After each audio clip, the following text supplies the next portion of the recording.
На этом мы заслушали обращающую сторону, заслушали представителей правительства, выслушали мнение иных лиц, привлеченных по данному делу.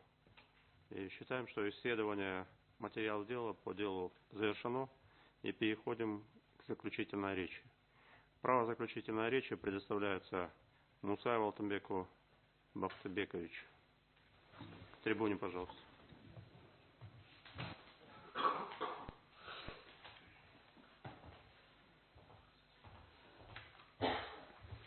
Уважаемый председатель, уважаемые судьи, уважаемые участники заседания, я хотел бы еще раз, чтобы вы поддержали наше ходатайство, так как это нарушает все нормы человека и свободы. Все, кто участники выступили с точки зрения самого гражданина, они были против нормы, которые введены. А со стороны МВД, Генеральной прокуратуры, они поддерживают. То есть вводится такая мысль, что они, как граждане, согласны, что неправильно введен нормативный акт. Мы должны не забывать, что этот нормативный акт может быть воспользовано с каждым человеком, да? Не только сотрудника, но того же министра внутренних дел, да? Вот поэтому я считаю, что это неправильно и поддержать неконституционно. Спасибо, присаживайтесь. Слово для заключительной речи предоставляется представителю Мусаева Калбекову.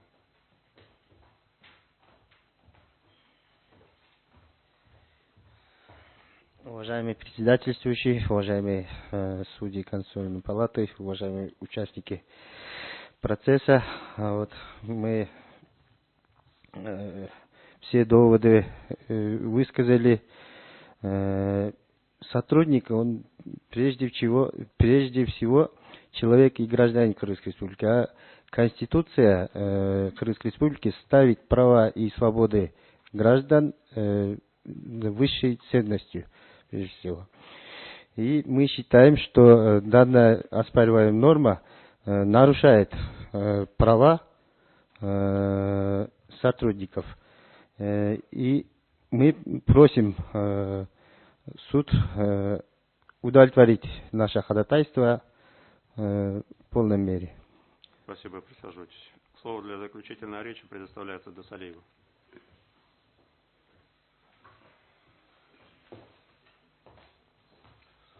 Уважаемая Конституционная палата, я попрошу вас удовлетворить нами заявленное ходатайство.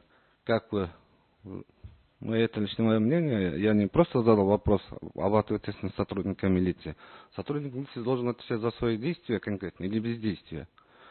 Даже это положение противоречит закону, не говоря о Конституции, во всех нормах.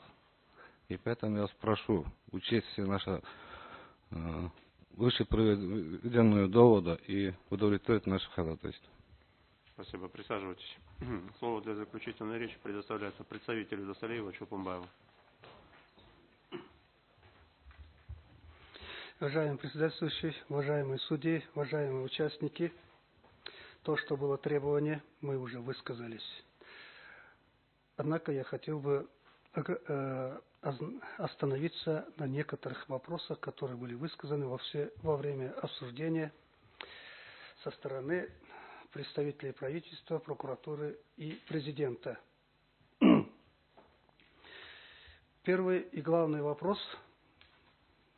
Якобы и представитель правительства, и представитель президента думает, что частью 2 статьи 20 Конституции Кыргызской Республики разрешается принимать законы об ограничении прав и свободы человека и гражданина. Здесь написано, да, там дается право и указана возможность этого.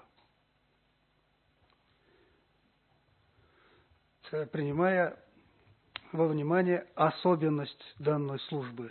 С этим мы соглашаемся полностью, что в этих органах должны работать честные, правдивые люди, на них смотрят как на государство. Мы согласны, мы хотим, чтобы у нас тоже был порядок, все.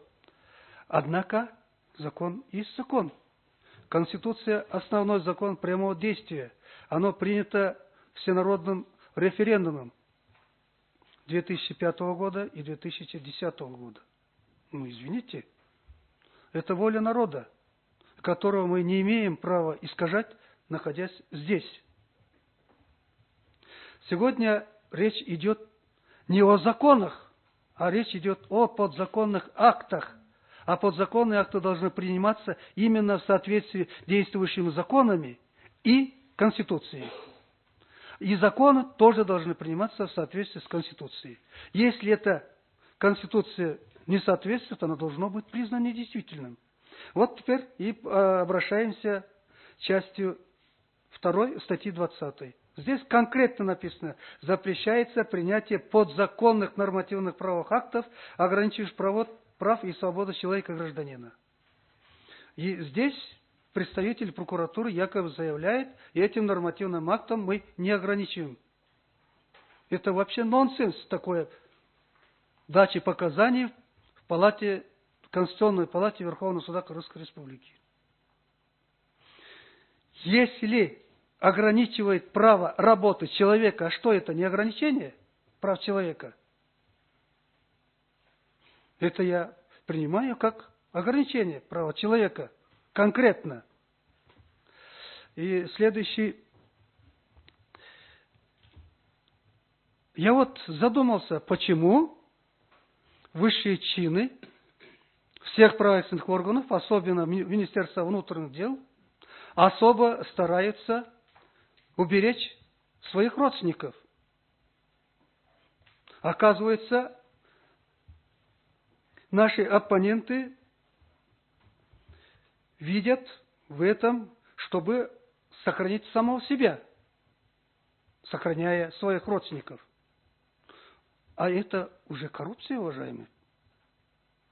А и тем самым, на мой взгляд, именно данный пункт, то есть подпункт Ч пункта 106 положение о порядке прохождения службы в органах внутренних дел, это уже усиливающий коррупцию. Это уже имеет свои тяжкие последствия. Ну, а по всем остальным, уважаемый суд, я считаю, что это наше ходатайство написано правильно, и поэтому прошу удовлетворить. Спасибо, присаживайтесь. Слово для заключительной речи предоставляется заявителю Туратову. Рұқсат берсеңіздер, мен қырғыз тілінде сөйлесем. Анда қотош керек болып қалады. Қотош керек болып қалады. Анда мен на русском хорошо. Просто совсем я согласен, то, что мой адвокат это говорит, но просто вот это положение, оказывается, иногда будет принято как инструмент кого-то снять с работы. Например, именно в моем случае, мой брат, после того, как его осужден, я 2 года спокойно работал там. Хотя я всех руководящих сказал то, что вот так получилось. Но мне никаких вопросов не было насчет работы. А когда уже я начал уже работать, мы в 2015 году мы закрыли одну группу, которые воровали людей, вымогали. После этого у меня начали уже угрозы это делать. Вот мы снимем туда-сюда. Ну, они ничего не смогли сделать. Потому что они, один даже чиновник сейчас работает выше у нас в МВД, он позвал меня, сказал, короче, с работы уходи. Я при этом сказал, на каком основании. Ну, они через какое-то время нашли то, что у меня брат сидит, и на основании это уволили меня. Потому что вот эта норма может иногда быть, хотя много сейчас, может немного, есть, которые работают, их никто не трогает. Я, например, просто оперуполномоченный. Просто иногда это будет использоваться как инструмент кого-то убрать с работы. Поэтому я хочу, чтобы это положение признали неконституционным и поддержали наше ходатайство. Спасибо. Присаживайтесь. Право заключительной речи предоставляется представителю Туратова Мамбетовой. Уважаемый суд, я поддерживаю свое обращение к вам в Конституционную палату, но в связи с тем, что были допрошены вторая сторона, я хочу немножко добавить, что я пришла к такому мнению, что представитель правительства, представитель прокуратуры, МВД, вот по вопросам, по заданным, по их ответам, я поняла, что они действительно согласны с тем, что нужна доработка, есть пробелы именно по этим положениям, вот, мы оспариваем положение, и было утверждено правительством. Есть пробелы, и они не хотят признавать, что это неконституционно. Действительно, с этим положением и утвержденным правительством были нарушены конституционные права граждан. Тем более, вот здесь правильно был задан вопрос, что на сотрудников милиции распространяется трудовое законодательство, а увольнение – это последняя мера. Получается, действительно, без вины сотрудники были уволены с работы. Даже, не установили даже вину.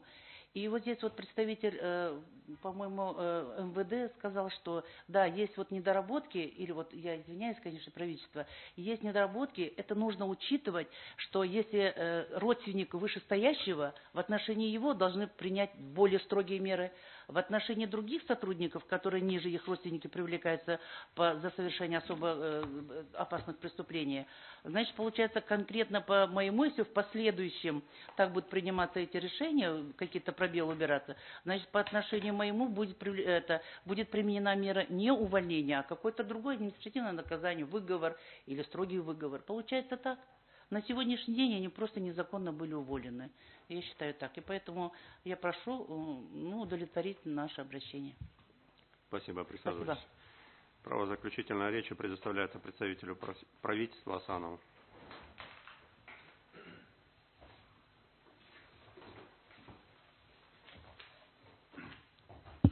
Уважаемый председатель, уважаемые судьи Конституционной палаты, учитывая выступление представителей нашего выступления, представителя президента, представителя Генеральной прокуратуры, прошу поддержать позицию Министерства внутренних дел о том, что подпункт Ч, пункт 106, положение о прохождении службы органов внутренних дел не противоречит Конституции Кыргызской Республики. Спасибо.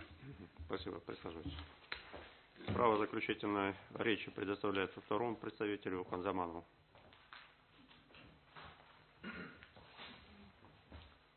Уважаемый председатель, уважаемые судьи Конституционной палаты, я полностью поддерживаю мнение представителя правительства замминистра Асанова в том, что данный пункт, подпункт Ч пункта 106 не противоречит Конституции Кыргызской Республики. Спасибо. Спасибо. Присаживайтесь.